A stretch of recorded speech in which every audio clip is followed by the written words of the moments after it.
Every time that you wake up and go to college, you are faced with a conundrum. Oh boy.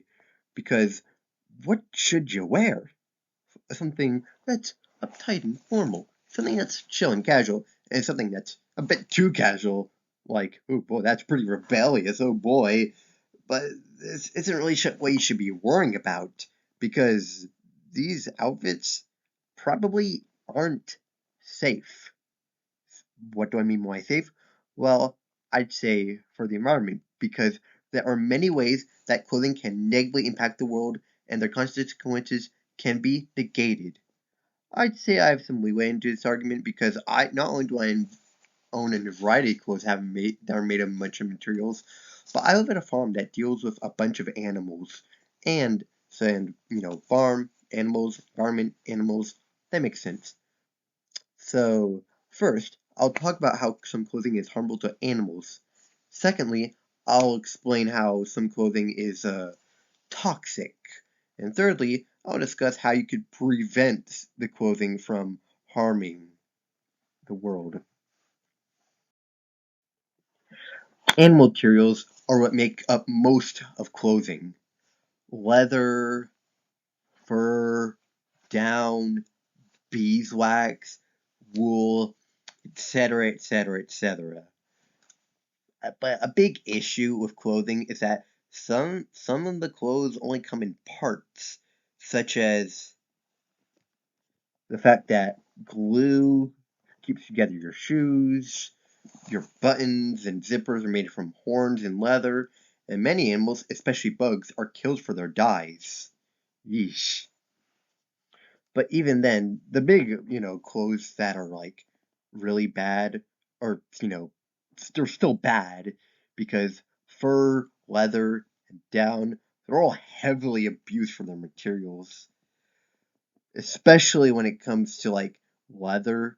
I mean, they're not exactly abused, but it's really bad for the environment because you get methane emissions. And down, the animals are just straight up like it's a twofer because they're being both forced to be abused for both their feathers and for food. They're literally plucking feathers off of force-fed ducks and geese. That's just really bad. Not to mention, a lot of animals straight up just get abused while collecting their materials, even if said animals can just be not like this includes wool or the materials of Angora and Cashmere goats or alpacas. And then there's beeswax, which yes, the beeswax does actually there's a possibility that you don't have to kill the bees, but a lot of the harvesters just straight up kick the queen out of their hive and tear her wings off. I'm not even joking. That's just brutal. But remember what I said about dyes? Well, there's also some kind of fake dyes. And that leads us to toxic materials. Oh, looky here. Synthetic dye isn't good for you either. Now, a big issue with these blank proof clothes, like fireproof, waterproof, is that a lot of them are just really, really bad. Like polyester, nylon, spandex, acrylic, and rayon give off gases when heated, which, when you put in a dryer, that's not gonna turn out great. Also, yeah, that word, the flame didn't have a bioaccumulation, which means that they gradually accumulate substances such as pesticides. You wanna know what also has this? Mercury, and you know how bad mercury is. Another issue is that synthetic and chemical clothes just are just bad. Most swimwear is made from nylon. Rayon is made from wood pulp, or sometimes even cotton and bamboo. But sometimes it just still harms the environment when it's created. Most clothing dyes are just straight up made with metals like lead, chromium, and cadmium, which can pollute the water and the environment and also cause reproduction issues. So no wonder people are switching to animal-based food dyes. Eesh, that doesn't sound good.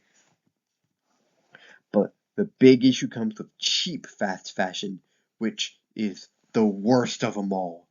Most clothing sold by fast fashion brands just includes formaldehyde and niflonone ethoxylates.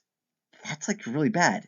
And what's even worse is a lot of like work uniforms just straight up just cause issues for the workers, such as Delta airline flight attendants, such as when one of them switched to like sort of like an off-brand one, boom, all of a sudden their issues were fixed.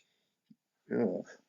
This also applies to other places, even if they're not closed, such as 7-Eleven and McDonald's, as they have PFAS in the drinking water and toxins in their black plastic spatulas. Youch! Man, all of those clothes are just so unnatural. How about you go and slip into something that's more natural?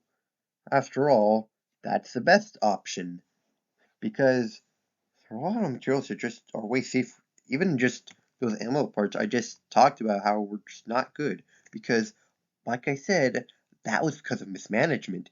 If you find a proper people, then getting wool and silk, stuff like that is better. Though, you might not want to do that if you just don't want to do it because it's kind of like a last resort. There are all plant materials too. Plant materials. Like Tencel is like rayon, which is they're both wood pulp, but Tencel is a closed loop process, which is like super recycling, so it can prevent harming of the environment. Both bamboo and hemp, yes, as in the cannabis, are good to the environment as they are biodegradable and don't require pesticides to grow. Ew, pesticides, ew. And then there's cotton versus cotton, or more exactly, organic cotton versus regular cotton, with regular cotton being like where the seeds are genetically modified, which, isn't really good. Stick with organic cotton. It's not, it's pure, literally pure. But what about this one? This one seems kind of weird. Sufficient clothing usage? Well, if you ever outgrow your clothes, you can just donate them to a local store, like a thrift shop or a local charity. You could repurpose them as like tools. And the most important thing is regulate your washing. Like, wash less, use more green detergent, and just generally use bigger loads. Because washing too much would just damage the environment. So, first, I discussed materials that required harming animals, then those had toxins, and then safe materials and how to just generally be safe.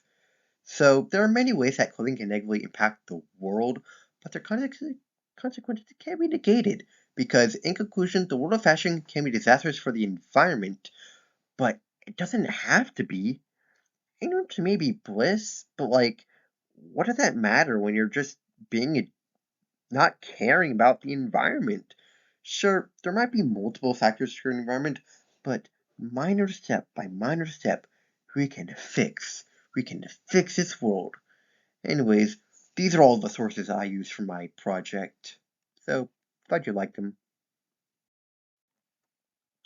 Well, this one is one that I just looked at, but I never really used.